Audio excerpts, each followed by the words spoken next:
கரூர்ல முதலமைச்சர் விஜய் அவர்கள் அந்த கூட்ட நெரிசல்ல உயிரிழந்த குடும்பங்களை சேர்ந்தவங்களுக்கு அரசு பணி வழங்கியிருக்காரு. அந்த நிகழ்வை பார்க்கும்பொழுது அரசு வேலை கொடுப்பதை பத்தி தான் நிறைய சமூக வலைதளங்கள்ல பேசுபடு பொருளா இருக்கிறது. அதுவும் மிக முக்கியமா அரசு வேலைக்காக பல ஆண்டுகள் காத்திருக்கிறவங்க தான் அந்த மாதிரி பண்றாங்க. இப்போ எக்ஸ்னு ஒரு பார்ட்டி நாளைக்கு ஒரு கூட்டம் நடத்துறாங்க. அதுல கூட்ட நெரிசல்ல ஒரு 50 பேர் இறக்குறாங்க. அப்ப அந்த 50 பேருக்கு அரசு வேலை வழங்கப்படுமா அப்படின்னு ஒரு கேள்வி இருக்கு.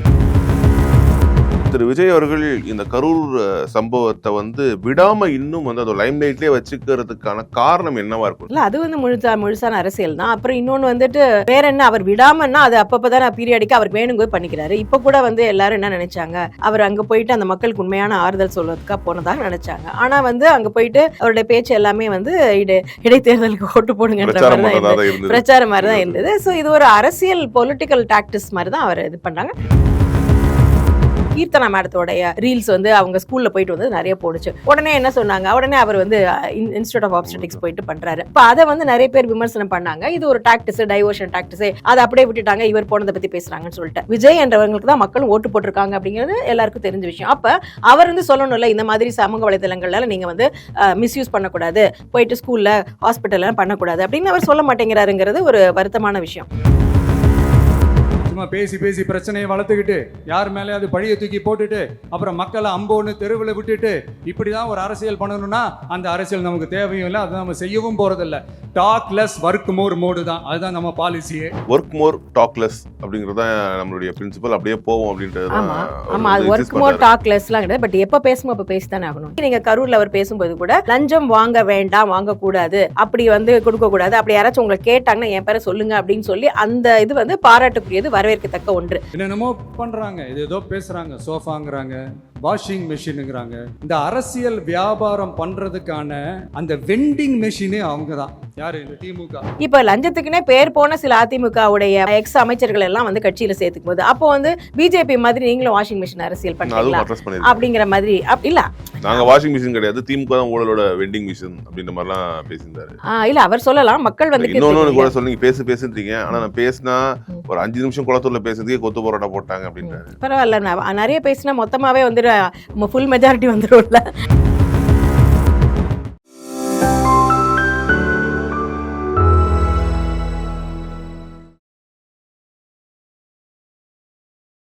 புரோக் நேயர்களுக்கு இன்றைய சிறப்பு நேர்காணலில் நம்முடன் இணைந்திருப்பவர் இந்திய கம்யூனிஸ்ட் கட்சியின் மாநில குழு உறுப்பினர் திருமதி சாந்தி அவர்கள். வணக்கம் மேடம். வணக்கம்.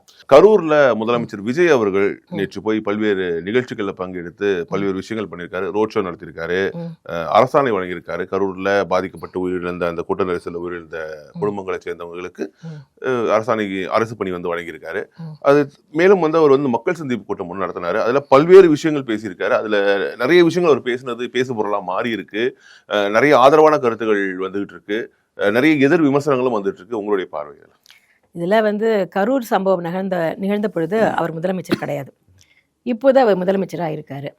அந்த நிகழ்வை பார்க்கும்பொழுது அரசு வேலை கொடுப்பதை பற்றி தான் நிறைய சமூக வலைதளங்களில் பேசுபடு பொருளாக இருக்கிறது. அதுவும் மிக முக்கியமாக அரசு வேலைக்காக பல ஆண்டுகள் காத்திருக்கிறவங்க தான் அந்த மாதிரி பண்ணாங்க. ஒரு 20 வருஷத்துக்கு முன்னாடி ஒரு முதலமைச்சர் ஒரு 40 பேருக்கு அரசு வேலை கொடுக்குறேன் அப்படின்னு சொன்னால் அது அவ்வளோ பெருசாக பேசப்பட்டிருக்காது. இப்போ ஏன் பேசப்படுறாங்கன்னா அந்த அளவுக்கு வேலையில்லா திண்டாட்டம் இருக்கிறது. அதில் பார்த்தீங்கன்னா அந்த குரூப்பே சில போஸ்டெல்லாம் 30 போஸ்ட் 35 போஸ்ட் தான் வேகன்சியாகவே அறிவிச்சிருக்காங்க. அப்போது அந்த அளவுக்கு ஆயிரக்கணக்கான பணியிடங்கள் அப்படிங்கிறது நூற்றுக்கணக்காகி இப்போ 2 டிஜிட்ல வந்துச்சு. அப்போ அதனால அதற்கான ஒரு ரியாக்ஷன் வருது. இது அதனால தான் அந்த மாதிரி வருது. இது ஒரு கண்ணோட்டம். இன்னொரு கண்ணோட்டம் என்னன்னா, ஒரு நிகழ்வு ஒன்று நடத்துறாங்க. இது நம்ம பார்ட்டியில் இருக்கோம், அந்த பார்ட்டி இந்த பார்ட்டி இல்லாமல் சாதாரணமாக ஒரு நியாயத்தன்மை பார்ப்போம்னு வச்சுக்கோங்களேன். அவர் ஒரு முதலமைச்சராக இருக்காரு. இதே மாதிரி வேற ஒரு சம்பவம் நடந்ததுன்னா, இப்போ எக்ஸ்னு ஒரு பார்ட்டி நாளைக்கு ஒரு கூட்டம் நடத்துறாங்க. அதுல கூட்ட நெரிசல்ல ஒரு 50 பேர் இறக்குறாங்க. அப்ப அந்த 50 பேருக்கு அரசு வேலை வழங்கப்படுமா அப்படின்னு ஒரு கேள்வி இருக்கு இல்லைங்களா. அது தவறான முன் உதாரணமா ஆயிடும் அப்படின்னு சொல்லி எங்களுடைய கட்சியில சுப்பராயன் தோழர் சொல்லியிருக்காரு. சண்முகம் தோழர் என்ன சொல்றாங்க, இந்த மாதிரி கேஸ் நடந்துட்டு இருக்கும்போது இந்த மாதிரி நீங்க பண்ணும்போது அதை டைலூட் பண்ணும், டீவியேட் பண்ணும் அப்படிங்கிற மாதிரி சொல்லியிருக்காங்க. ஸோ இதை இந்த முடிவை கொஞ்சம் இந்த கேஸ் முடிஞ்சதுக்கு அப்புறம் தவிர்த்திருக்கலாம். இதே மாதிரியான நடைமுறை அனைத்து நிகழ்வுகளுக்கும் இதே மாதிரியான நடைமுறை அனைத்து அரசு இதே மாதிரியான மற்ற நிகழ்வுகள் நடந்தாலும் இந்த முதல்வர் செய்வாரா அப்படின்ற ஒரு கேள்வி இருக்கு இல்லைங்களா. ஸோ அதுக்கு தான் நம்ம வீரபாணி ஐயா என்ன சொல்லியிருக்காங்கன்னா, எங்களுடைய மாநில செயலாளர், நீங்க ஒரு முடிவு பண்ணுங்க, கருணை அடிப்படையில் என்னென்ன வேலை கொடுக்கறது அப்படின்னு, வேலை கொடுக்கணுமா அப்படின்னு. இப்போ வேலை தான் கொடுக்கணுமா அப்படிங்கிறது ரொம்ப முக்கியம். இப்போ ஏனென்றால் நான் ஏற்கனவே வந்துட்டு சமூக நீதி கண்காணிப்பு குழு அப்படிங்கிறதுல இருந்திருக்கேன். அப்போ ஒவ்வொரு இடத்துலையும் அரசு அலுவலகங்களை வேலை வாய்ப்பு கொடுக்கறது, அதில் இடஒதுக்கீடு எல்லாம் பின்பற்று போகும்போது பல இடங்களில் பிரச்சனையாக சொன்னது என்னன்னா, கருணை அடிப்படையில் வேலை கொடுப்பாங்க. பார்த்தீங்கன்னா ஒருத்தர் இறந்துருப்பாரு, அவங்க பிள்ளைக்கு வந்து வேலை கொடுக்கணும், பார்த்தீங்கன்னா 10 ஆண்டுகளும் காத்திருப்பாங்க. 10 ஆண்டுகள் காத்திருப்பாங்க. ஏன்னு கேட்டேன்னா 5% தாங்க வேகன்சி.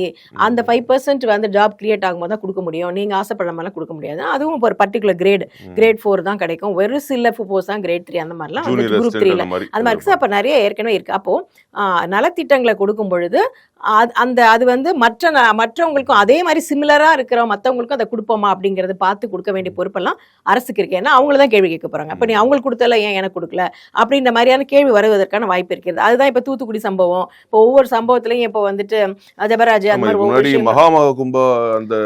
சிஸ்டம் ஃபெயிலியர் அப்படின்னு பார்த்தோம்னா பல பேர் இருந்தாங்க. அப்பெல்லாம் கூட இந்த மாதிரியான கோரிக்கைகள் வரல. ஆமா, இப்ப சிஸ்டம் ஃபெயிலியர்னு பார்த்தோம்னா அதை எல்லாத்துக்கும் கொடுக்கணும். இப்போ உதாரணத்துக்கு இப்ப திருவள்ளூர்ல வந்து அமோனியா கேஸ் வந்து பாத்தீங்களா, அதுல வந்து 2 லட்சம் தான் வந்து கொடுத்தாங்க. பட் சாதாரணமான இது மாதிரியான விபத்து நிகழ்வுகளுக்கு 5 லட்சம் 4 லட்சம் கொடுப்பாங்க. அதுக்குன்னு சில ரூல்ஸ் இருக்கு, டிசாஸ்டர் ரூல்ஸ் இருக்கு. அப்ப ஏற்கனவே ரெக்ரூட்மெண்ட் ரூல்ஸ்னு ஒன்று இருக்கு. கருணை அடிப்படையில் எப்படி வேலை கொடுக்கணும், யாருக்கு கொடுக்கணும் இருக்கு. அதே மாதிரி ஒரு விபத்து நடந்தா அதுக்கு எவ்வளவு வந்துட்டு நஷ்டஈடு கொடுக்கணும் அப்படின்லாம் இருக்கு. ஸோ அப்படி இருக்கும் பொழுது அதை ஒட்டிய நடைமுறையாக இருந்திருந்தால் சரியாக இருக்கும். இந்த இதுல வழக்கு வேற இருக்கு. அந்த வழக்குல முதல்வர் அவர்கள் உட்பட அவருடைய கட்சி எல்லாமே இருக்கு. சம்பவம் வந்துட்டு ஒரு தனிப்பட்ட ஒரு நிகழ்வாக நடந்தது. அந்த நேரத்தில் அவர் முதல்வராகவும் இல்லை. அவங்க வந்தவங்க எல்லாம் வந்துட்டு இப்ப ஒரு மிகப்பெரிய போராட்டம் அந்த மாதிரியும் கிடையாது.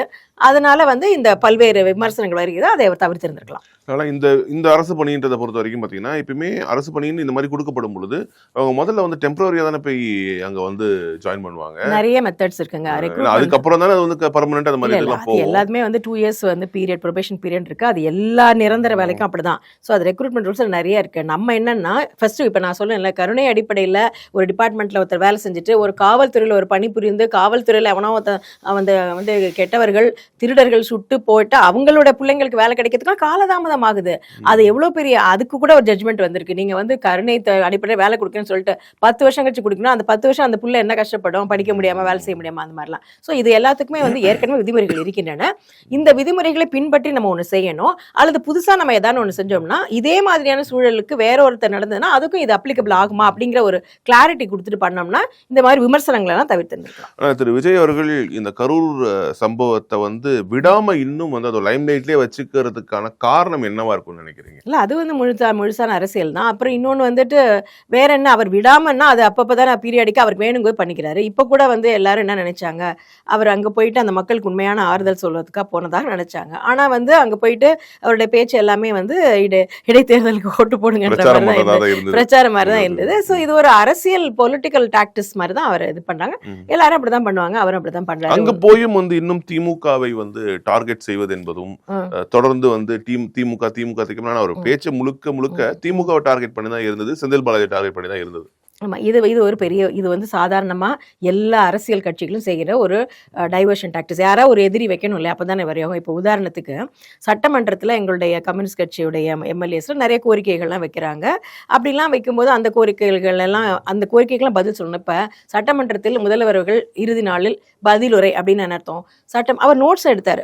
முதல்வர்கள் ரொம்ப நல்லாவும் இருந்தது, பாராட்டுக்குரியதாக இருந்தது. ஒரு உட்காந்து அவருடைய ஹேண்ட் ரைட்டிங். அப்போ என்ன பண்ணணும், எல்லாரும் சொல்லணும். அப்போ நிறைய எல்லாத்துக்கும் பாயிண்டா ஆன்சர் பண்ணதுக்கு பதிலுரையில முடியாது, பரவாயில்ல. ஆனா மிக முக்கியமான கோரிக்கைகள் சார்ந்த விமர்சனங்கள் சார்ந்ததுக்கு அவர் பதில் சொல்லணும். ஸோ அந்த மாதிரி வந்து அந்த பதிலுரை அமையாமல் சில தவிர்த்திருக்கக்கூடிய ஒரு பாடி லாங்குவேஜ் ஜெஸ்டர்ஸ் அவர் லாஸ்ட் மினிட்ல பண்ணது, அதுக்கப்புறம் வந்து அப்பாவை காணும்னு சொல்றது, இது எல்லாமே வந்துட்டு தவிர்த்திருந்திருக்கணும். அதை விட முக்கியமா அந்த நேரத்துல என்ன கேள்வி கேட்க, பதிலுரை தானே அது, அப்ப என்ன கேள்வி கேட்டாங்களோ அதுக்கு வந்து ஒரு குவாலிட்டியான ஆன்சர் இருந்ததுன்னா பெட்டரா இருந்திருக்கும். ஸோ வந்து ஒரு அரசியல் கட்சி தலைவர் முதல்வராக இருக்கிற அதே நேரத்துல அவர் அரசியல் கட்சி தலைவராகும், அவருடைய அரசியல் கட்சிக்கு எப்படி ஸ்ட்ராட்டஜிஸ் பண்ணணும், எப்படி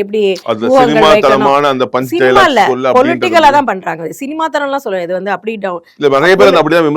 பொலிட்டிக்கலா அவர் வந்து பண்றது. இது வந்து ஒரு டாக்டிஸ், டைவர்ஷன் டாக்டிஸ். இப்போ உதாரணத்துக்கு இப்போ கீர்த்தனா மேடத்தோடைய ரீல்ஸ் வந்து அவங்க ஸ்கூல்ல போயிட்டு வந்து நிறைய போடுச்சு. உடனே என்ன சொன்னாங்க, உடனே அவர் வந்து இன்ஸ்டிடியூட் ஆஃப் ஆப்ஸ்டெட்டிக்ஸ் போயிட்டு பண்றாரு. இப்போ அதை வந்து நிறைய பேர் விமர்சனம் பண்ணாங்க. இது ஒரு டாக்டிஸ், டைவர்ஷன் டாக்டிஸ், அதை அப்படியே விட்டுட்டாங்க, இவர் போனதை பத்தி பேசுறாங்கன்னு சொல்லிட்டு. இப்போ இதில் கூட நாங்கள் வந்து ஒரு மருத்துவர்களாக நாங்கள் சமூக சமத்துவ டாக்டர்ஸ் வச்சுருக்கோம். அவர் போனதே தப்புன்ற மாதிரி சொல்கிறாங்க. ஒரு முதல்வர் போகாமல் ஆய்வுக்கு வேறு யார் போவாங்க? ஒரு சுகாதாரத்துறை அமைச்சர் போகாமல் ஆய்வுக்கு வேறு யார் போவாங்க? ஒரு அமைச்சராக இல்லாதவங்க, எம்எல்ஏவாக இல்லாதவங்க, ஆளுங்கட்சியில் இருக்கிற மிக மிக சின்ன கட்சி பதவியில் இருக்கவங்கலாம் போயிட்டு ஆஸ்பத்திரியில் போயிட்டு அலப்பறை பண்ணிட்டு ரீல்ஸ் போட்டுட்டு இருக்கிறதா நாங்கள் வன்மையாக கண்டிக்கிறோம், எதிர்க்கின்றோம். அதை முதல்வர் அவர்களும் கண்டிக்கணும். அவர் முதல்வர் மட்டும் கிடையாது, அவர் வந்து அந்த கட்சியோட தலைவர் இல்லை. எப்படி ஏங்க இந்த மாதிரிலாம் போறீங்கன்னு தொடர்ந்து அதே மாதிரி நடந்துட்டு இருக்கு. அவருடைய பர்த்டேக்கு போகிறது, ஸ்கூலில் போய் பண்ணுறது, அவருடைய ஃபோட்டோ வைக்கலாம், அவர் என் ஃபோட்டோவோட ஏன் இல்லை அப்படின்னு சொல்லி பண்ணுறது, யார் வேணா என்ன வேணா செய்யலாம் அப்படிங்கிற ஒரு கட்டுக்கு இல்லாமல் வந்து நடந்து கொண்டிருக்கிற மாதிரி இருக்குன்னா அவருடைய கட்சி உறுப்பினர்கள் செய்வதை அவர் தடுக்கணும். அதை வந்து பேசணும். அவர் வந்து அவருடைய ஒரு பார்ட்டி லீடரா என்னுடைய கட்சி இதெல்லாம் இந்த மாதிரிலாம் பண்ணாதீங்கன்னு சொல்லிட்டு ஒரு ஸ்டேட்மெண்ட் ஆச்சு வந்ததா? இல்லை. அது வந்து ஏன்னா இந்த பார்ட்டி வந்து நீங்கள் என்ன சொன்னாலும் அது விஜய் பார்ட்டி தான். விஜய் அவர்களை நம்பி அவருக்காக இருக்கிற பார்ட்டி தான். அவருக்கு கீழே 2ஆம் இடம் 3ஆம் இடம் 4ஆம் இடம் இருக்கிறவர்களை நம்பி வந்தவர்கள் கிடையாது. விஜய் என்றவர்களுக்கு தான் மக்களும் ஓட்டு போட்டிருக்காங்க அப்படிங்கிறது எல்லாருக்கும் தெரிஞ்ச விஷயம். அப்போ அவர் வந்து சொல்லணும்ல, இந்த மாதிரி சமூக வலைதளங்கள்ல நீங்கள் வந்து மிஸ்யூஸ் பண்ணக்கூடாது, போயிட்டு ஸ்கூலில் ஹாஸ்பிட்டல்லாம் பண்ணக்கூடாது அப்படின்னு அவர் சொல்ல மாட்டேங்கிறாருங்கிறது ஒரு வருத்தமான விஷயம். அதே மாதிரி தான் மற்ற விஷயங்கள். இப்போ வந்து வந்த உடனே ஒரு 717 கடையை மூடினாரு, நல்ல விஷயம். சிங்கப்பெண் அதிரடிப்படை சொன்னார், அது நல்ல விஷயம். ஆனால் அதிக அளவில் பாலியல் குற்றங்கள் வருது, சட்டம் ஒழுங்கு சீர்கெடுது அப்படின்னு சொல்லி இப்போ எங்களை மாதிரி இந்திய மாத தேசிய சம்மேளனம் மாதிரி இவங்கெல்லாம் போராட்டம் நடத்தும் பொழுது அது ஒரு கால் வந்து கொடுக்கணும் இல்லையா? ஏன்னா அதில் சில இடங்களில் இப்போ ஸ்ரீவைகுண்டம் இடங்களையும் வேறு சில இடங்களிலும் அவங்க கட்சிக்காரங்களே இருக்காங்க. அந்த மாதிரி எல்லா கட்சிக்காரங்களும் இருப்பாங்க. அது வந்து திமுகவாக இருக்கட்டும், அதிமுக இருக்கட்டும், இந்திய எந்த கட்சியில் வேணா இருக்கவங்க வேணா பாலியல் குற்றச்சாட்டு உள்ளாகலாம். பட் இது வந்து ஒரு கால் மாதிரி. இப்போ நம்ம வந்து எதுக்காக வந்திருக்கோம், என்ன சொல்லி வந்தோம்? தேர்தலில் பேசுபடு பொருளாக அந்த களத்திலேயே அவர் பேசினதே வந்து பெண்களுக்கான பாதுகாப்பை மையப்படுத்தி தான் அவர் வந்து பேசினார். அப்படி இருக்கும் பொழுது ஆட்சிக்கு வந்த உடனே அதிக எண்ணிக்கையில் பாலியல் குற்றங்கள் வருகிறது, சட்டம் ஒழுங்கு சீர்கெடுகிறது அப்படின்னு வரும்போது அதுலேயும் வந்து டிவிகேவுடைய மெம்பர்ஸோடைய பேர் அடிபடுங்கும் போது வர பார்ட்டி லீடராக வந்து அவர் வந்து ஒரு அறிக்கை கொடுத்துருக்கணும். நீங்கள் வந்து இந்த மாதிரிலாம் பி வெரி கேர்ஃபுல், இந்த மாதிரிலாம் பண்ணாதீங்க, அப்படி பண்ணீங்கன்னா உடனடியாக நடவடிக்கை எடுக்கப்படும் அப்படிங்கலாம் சொல்லணும். இந்த பிசி கூட அந்த விஷயத்தை வந்து அட்ரஸ் பண்ணியிருக்காரு. ஒர்க் மோர் டாக்லெஸ் அப்படிங்கிறது தான் நம்மளுடைய பிரின்சிபல். அப்படியே போவோம் அப்படின்றது. ஆமா, அது ஒர்க் மோர் டாக்லெஸ்லாம் கிடையாது. பட் எப்போ பேசணும் அப்போ பேசித்தானே ஆகணும். இப்போ நாங்கள் என்ன சொல்ல வரோம், எல்லாரும் பேசணும்னு நான் சொல்ல வரல. அவர் தான் பார்ட்டி லீடர். இப்போ அவருக்கான ஒரு இது இருக்கு இல்லையா? உதாரணத்துக்கு திமுக பீரியடில் வந்துட்டு ஸ்டாலின் அவர்கள் வந்து ஒரு நாள் அதிக அளவு வரும்போது ஒரு நாளைக்கு ஒரு இது கொடுத்தாரு, ஒரு பேச்சு பேசினார். அது சில சமயம் அது தேவைப்படும். இப்போ நம்ம ஏன் வந்து போலியோ ட்ராப்ஸ் போடுறதுக்கு எதுக்கு ஒரு நடிகர்களை வச்சு பண்ணுறோம்? ஒரு அப்பீல் இருக்கும் அப்படிங்கிறதுக்காக தான். இது வந்து ஒரு சாதாரணமான ஒரு விழிப்புணர்வுக்கு. But as a party leader சிலது பண்ணால் நல்லா இருக்கும், பெட்டராக இருக்கும். அவர் பண்ணலைங்கிறதுக்காக வேண்டிய அது ஒரு குற்றச்சாட்டாக இல்லைனாலும் பண்ணினா நல்லா இருக்குமே, அவருடைய கட்சிக்காரங்களுக்கு தானே அப்படிங்கிற மாதிரி தான் நம்ம அதை பார்க்கின்றோம். அதே மாதிரி வந்து முதல் நாள் வந்து அவர் வந்து ஸ்டாலின் அவர்களை போய் பார்த்தாரு, நிறைய பேர் பார்த்தாரு. அது பாராட்டுக்குரியதாக இருந்தது. அதே நேரத்தில் அவர் எடப்பாடியை போய் பார்க்காம ஏடிஎம்கேயே பார்க்கலன்னா பரவாயில்ல, ஒரு குறிப்பிட்ட செக்ஷனை போய் பார்க்கும் பொழுது அங்கே பாலிடிக்ஸ் வருது. ஸோ அதை நம்ம வந்து பார்க்கணும். ஸோ இது வந்து ஒரு அரசியல் கட்சி பண்ணுறது தான். அதே மாதிரி பல்வேறு விஷயங்கள் வந்து அவர் நல்லது பண்ணியிருக்காரு. இப்போ இபி டிபார்ட்மெண்ட்டில் நிறைய ப்ரொமோஷன் கொடுத்துருக்காங்க. அது மாதிரி நிறைய விஷயங்கள் சொல்கிறாங்க. இப்போ பொதுமக்கள் வந்து சமூக வலைதளங்களில் பதிவிடுறாங்க, இந்த மாதிரி நாங்கள் ரெஜிஸ்ட்ரேஷன் ஆஃபீஸ்க்கு போனோம், எங்களுக்கு வந்து காசு லஞ்சம் வாங்காமலே இது பண்ணாங்க, உட்கார வச்சு பேசினாங்க. அதே மாதிரி டிரான்ஸ்போர்ட்டில் லைசன்ஸ் வாங்குற இடத்துலலாம் சொல்கிறாங்க. அது மாதிரி வந்து இது பண்ண இன்றைக்கி நீங்கள் கரூரில் அவர் பேசும்போது கூட லஞ்சம் வாங்க வேண்டாம், வாங்கக்கூடாது, அப்படி வந்து கொடுக்கக்கூடாது, அப்படி யாராச்சும் உங்களை கேட்டாங்கன்னா என் பேரை சொல்லுங்கள் அப்படின்னு சொல்லி அந்த இது வந்து பாராட்டுக்குரியது, வரவேற்கத்தக்க ஒன்று. பட் மற்ற விஷயங்கள் இருக்குது பார்த்தீங்களா?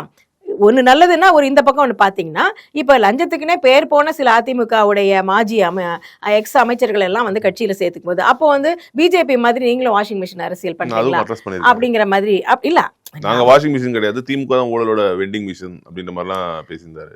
இல்ல அவர் சொல்லலாம், மக்கள் வந்து இன்னொன்னு கூட சொன்னீங்க, பேசுறீங்க, ஆனா நான் பேசினா ஒரு 5 நிமிஷம் குளத்தூர்ல பேசுறதுக்கே கொத்து போராட்டா போட்டாங்க அப்படின்றாரு. பரவாயில்ல, நிறைய பேசினா மொத்தமாவே வந்து ஃபுல் மெஜாரிட்டி வந்துடும்ல, அப்படி கூட அதை எடுத்துக்கலாம் இல்லையா? 5 நிமிஷம் பேசினா 108 108 வந்திருக்கு அவர் போனாருன்னு. ஸோ அதுதான் சொல்றேன். அது மாதிரி தனிநபர் தாக்குதல், அரசியல்ல யார் வேணா ஜெயிக்கலாம், யார் வேணா தோக்கலாம். அந்த மாதிரி விஷயங்கள்ல இந்த அப்பாவை காணுங்கிறதெல்லாம் நீங்க அரசியல் மேடையில பேசலாம், சட்டசபையில பேசுறது, இதெல்லாம் வந்து அதை சொல்றேன், அரசியல் பண்ணணும். அதை எப்போ பண்றீங்க, எப்படி பண்றீங்க, அது மாதிரி இருக்கு. அதே மாதிரி இப்போ குதிரை பேரை அப்போ அந்த குற்றச்சாட்டு இருக்குன்னு சொன்னீங்கன்னா மற்ற கட்சிகளுக்கும் உங்களுக்கு என்ன வித்தியாசம் அப்படிங்கிறது. இப்போ இந்த நேரத்தில் நாங்கள் அதெல்லாம் பண்ணல, அவங்க வாலண்டியராக வராங்க அப்படின்னா எல்லா அரசியல் கட்சியும் அப்படி தான் சொல்லுவாங்க. எலெக்ஷன் முடிஞ்ச உடனே வாலண்டியராக வந்துட்டு மக்கள் ஓட்டு போட்டிருக்காங்க, மக்களுடைய வரிப்பணம், தேர்தல் திருவிழா, ஜனநாயகம், இதெல்லாம் மீறிட்டு வந்து நான் என்ன காரணத்துக்காக அவங்க வந்து ரிசைன் பண்ணுறாங்க, என்ன காரணத்துக்காக வந்து இந்த ஆளுங்கட்சியில் வந்து சேர்றாங்க, இது எதுக்குமே வந்து ரிசைன் பண்ண யாருமே மிகப்பெரிய ஒரு ரீசன் சொல்லவே இல்லை. அந்த மக்களுக்கு அவங்க பதில் சொல்லணும்ல, அத்தனை பேர் ஓட்டு போட்டிருக்காங்க, இவ்வளவு இப்போ விஜய் அலைன்று வீசுகிற போகும்போதே உங்களுக்கு ஓட்டு போட்டிருக்காங்க. அப்போ வந்து அவர் வேணான்னு நினச்சிருக்காங்க, விஜய் வேணான்னு நினச்சி தானே அதிமுக ஓட்டு போட்டிருக்காங்க.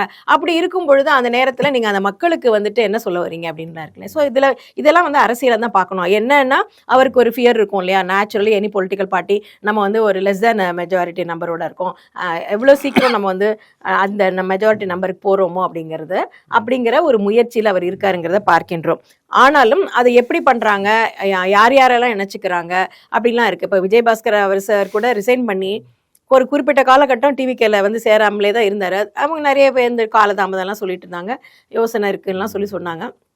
இதெல்லாம் அவங்க பாலிடிக்ஸுக்கு அவங்க உட்கட்சி விஷயங்கள் என்று சொன்னாலும் வெளியில எல்லாத்தையும் உட்கட்சி விஷயம் சொல்ல முடியாது இல்லை. ஏன்னா வந்து நீங்கள் தான் சொன்னீங்க தூய சக்தி தீய சக்தி தீஞ்சு போன சக்தின்னு. அப்படி இருக்கும் பொழுது நீங்கள் குற்ற வழக்கில் வந்து பெயர் போனவர்கள் அந்த குட்கா பாஸ்கர் சொல்லி தான் வந்துட்டு ஸ்டாலின் அவர்கள் சொல்லிட்டே இருப்பாங்க. ஸோ அது நீங்களும் தான் சொல்லியிருக்கீங்க. அப்படி இருக்கும்பொழுது அவர்களை வந்து கட்சியிலே சேர்த்துக்கொள்வது அப்படிங்கிறது அந்த மாதிரியான ஒரு பாலிடிக்ஸ் அப்படிங்கிறது வந்து என்னதான் வந்து மெஜாரிட்டிக்காக அவங்க வந்து ட்ரை பண்ணுறாங்க, every political party will have that urge to become majority வரணுங்கிற ஒரு அர்ஜ் இருந்தாலும் the way you do matters. அப்போ எவ்வளோ பண்ணுறீங்க, எப்படி பண்ணுறீங்க, எவ்வளோ வேகத்தில் பண்ணுறீங்க அப்படிங்கிறது எல்லாமே மக்கள் பார்த்து கொண்டிருக்கிறாங்க. அதெல்லாம் கொஞ்சம் விமர்சனத்துக்கு உள்ளாகுதுன்னு மறுக்க முடியாது. இந்த விஷயத்தை பொறுத்த வரைக்கும் இந்த அரசு வேலை கொடுப்பதை திருமாவளவன் அவர்கள் ஆதரிச்சு பேசியிருக்காங்க, வரவேற்றிருக்காங்க.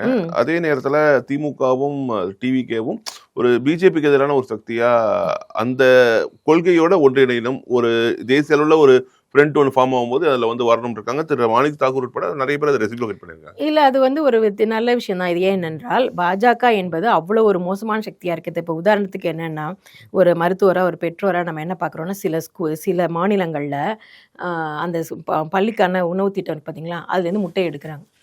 முட்டை என்பது புரதச்சத்து அதிகமாக இருக்கின்ற மிக மிக விலை குறைவு, கொள்கை ரீதியாக எடுக்கிறாங்கன்றீங்க.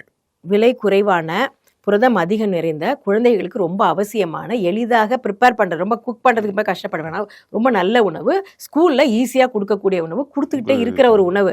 அப்போ நீங்கள் அங்கே வந்து பாஜக வந்து மத ரீதியான உணவு கொண்டு வந்து வெஜிடேரியன் ஆஸ்பெக்டில் கொண்டு போயிட்டு அதை நீங்கள் பண்ணுறாங்க. இப்போ ஏன் பாஜக வந்து கண்மூடித்தனமாக எதுக்குறோம் அப்படிலாம் கிடையாது, அவங்க அப்படி செய்கிறதுனால தான் எதுக்க வேண்டியது அவசியம் ஏற்படுகின்றது.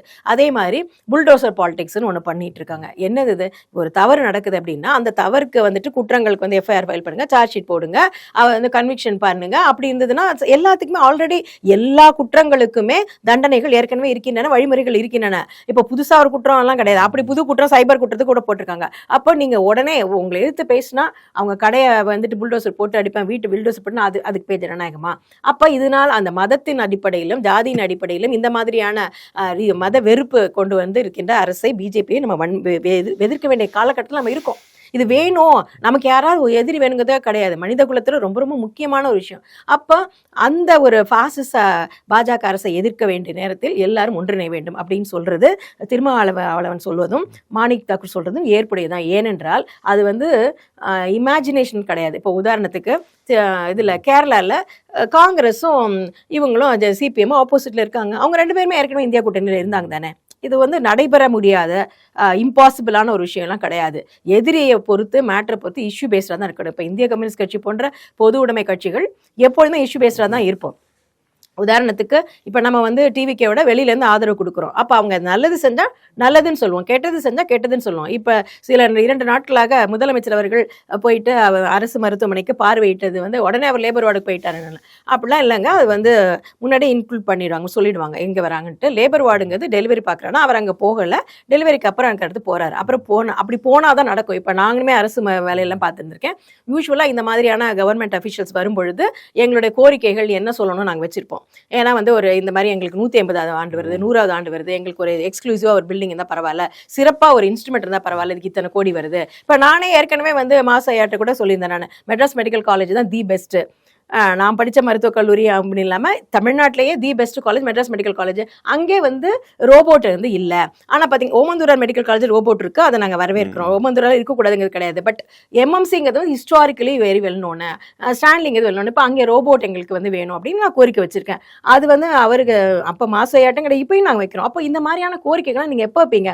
அவங்க வரும்போது தான். இப்போ சில கோரிக்கைகளை நாங்களே பேஷண்ட்டு சொல்லுவோம், இந்த மாதிரி வெயிட்டிங் ஹால் வைக்கிறேன்னு சொல்லுங்கள், எங்களுக்கு வந்துட்டு ஒரு பெட்டில் ஒரு வார்டில் வந்து 40 பெட் தான் இருக்கும், 60 பேஷண்ட் இருப்பாங்க, எக்ஸ்ட்ரா பெட்ஸ்லாம் போடும். அப்போ நம்ம அதெல்லாம் சொல்லுவோம். அப்போ எதை நம்ம எதுக்குறோம் என்றால், இப்போ நம்ம வந்து அது எல்லாத்தையும் லைவ் பண்ணுறது.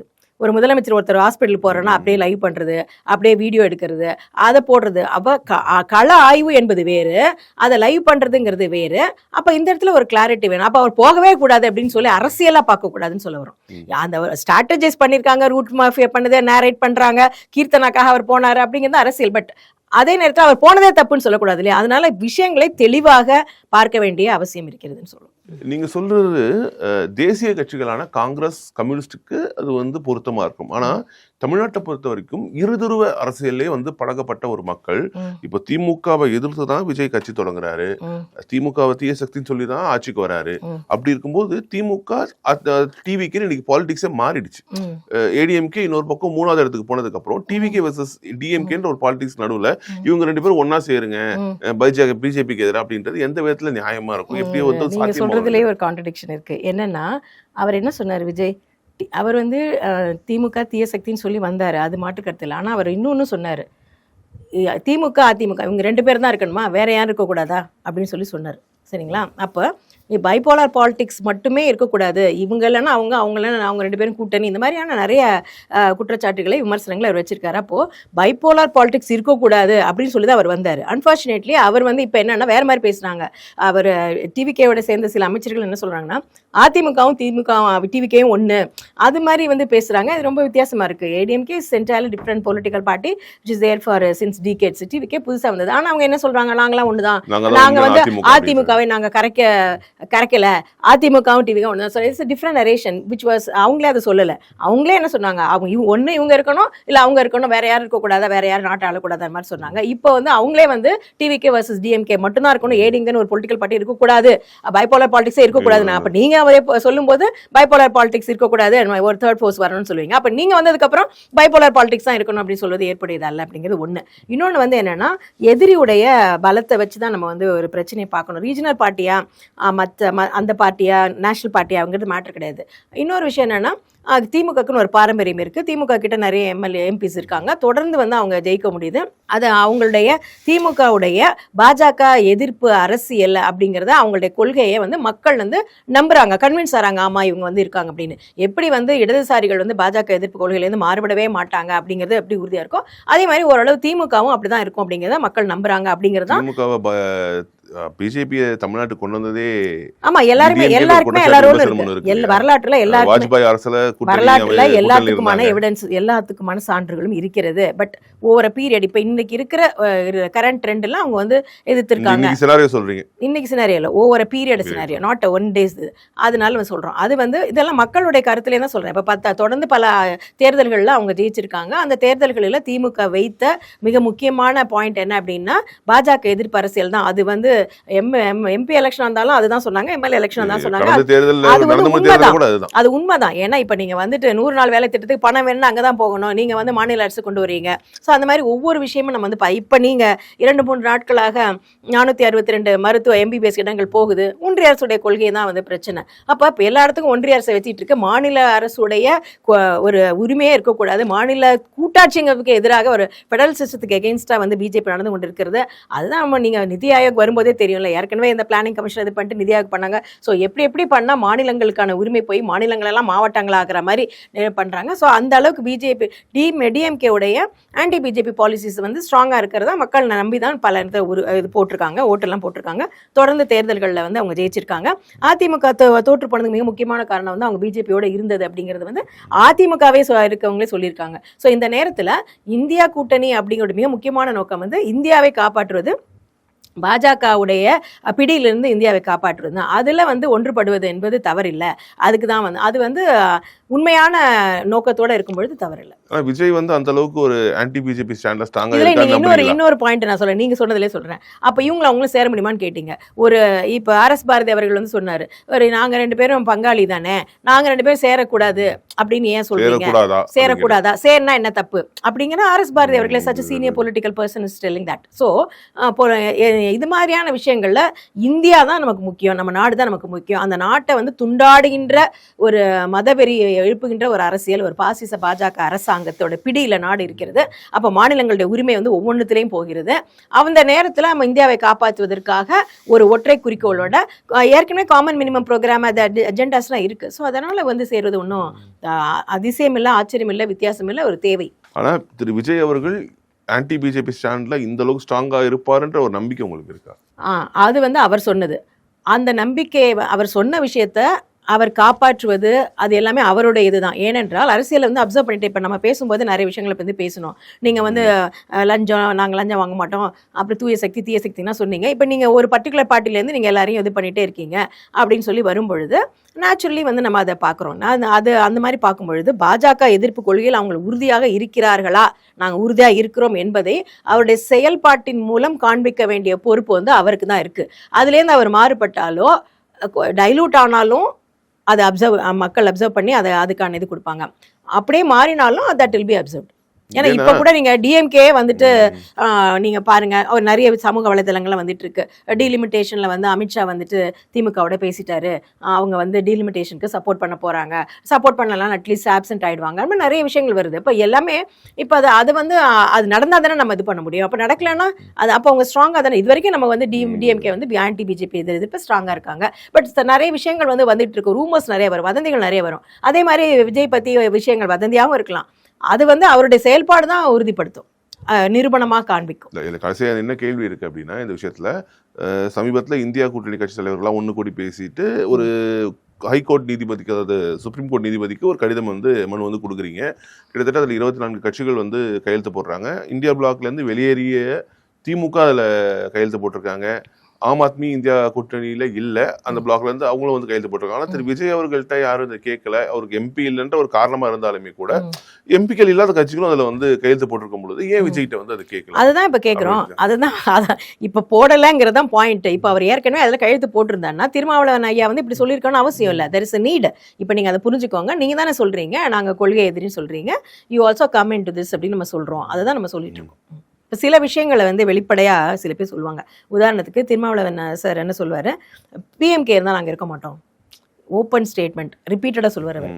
ஸோ அது வந்துட்டு அது ஒரு இது. ஆனால் அதுவே அவரே வந்து லோக்கல் பாலிட்டிக்ஸில் ஒரு ஷேரிங்கில் சொல்லலாம். ஆனால் அதுவே வந்து நேஷனல் லெவலில் அவர் என்ன சொல்வார்னா அவருடைய ஸ்டாண்டு மேபி டிஃப்ரெண்ட்டாக கூட இருக்கலாம். அதே மாதிரி இங்கே வந்து நாங்கள் நம்மளுடைய இது நீங்கள் தானே சொல்கிறீங்க கொள்கை எதிரின்னு சொல்லிட்டு, அப்போ அது என்ன, எது வந்து மிக முக்கியமான பிரச்சனை இந்தியாவுக்கு அப்படின்னு சொல்லி பார்க்கும்போது இந்தியாவை பாஜக போன்ற ஒரு அரசு ஆள்வது தான் பிரச்சனை அப்படிங்கிறத நம்ம வந்து தெரிஞ்சுக்கிறோம். இப்போ பார்த்தீங்கன்னா பொருளாதாரத்தில் எவ்வளோ பெரிய பிரச்சனை இருக்குது. நீங்கள் வந்து பெட்ரோலோட விலை எவ்வளோ குறைஞ்சாலும் அதானி அம்பானியோட கம்பெனிஸ் தான் லாபம் கிடைக்கும். ஸோ பெட்ரோல் விலை வந்து வாரில் ஏறும்போது உடனே நம்ம தலையில் ஏற்றினாங்க, இப்போ இறங்குனுச்சு திருப்பி இறக்கினாங்களா? இல்லை. ஸோ அது மாதிரி அப்போ பெட்ரோல் விலை என்பது அன்றாட வாழ்க்கையிலே ஒரு செயின் ஆஃப் ஈவெண்ட்ஸ் மாதிரி நடக்கிறது. ஸோ பொருளாதார ரீதியாகவும் நசுக்குகின்ற மத இது மட்டும் கிடையாது, ஒரு கட்சியாக தான் நம்ம வந்து அவங்கள பார்க்கின்றோம். ஸோ அப்படி இருக்கும் பொழுது மிக முக்கியமாக மக்களை பிரித்தாளுகின்ற அந்த இடத்துல வந்து அவர் தெளிவாக இருக்கணும். அவர் நிச்சயமாக அந்த அவருக்கு ஒரு அப்பீல் கொடுக்கறதுல தப்பு கிடையாது, நீங்கள் வாங்கன்னு சொல்றது தப்பு கிடையாது,